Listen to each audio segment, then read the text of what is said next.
কে কারে মারছো? তোমাকে ও কি করছে? ইরা কি করছে তোমাকে?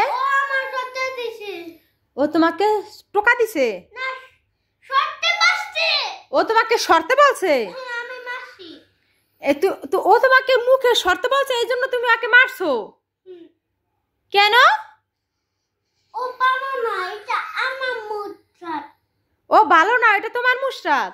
ও তো মুশরাতকে কিছু বলে নাই, ও তো তোমাকে শর্তে বলছে। তাইলে তুমি কোনটা তোমার মুশরাত? তাই ওইটা ওটা তোমার বোন? হ্যাঁ। এই যে ইরা তোমাকে কি বলেছে? ভাইয়া মারছে? মেরেছে? কোথায় মেরেছে? ভাইয়া মেরেছে? জিয়ান জিয়ান ভাই মেরেছে? তুমি আমাকে সরি বলো।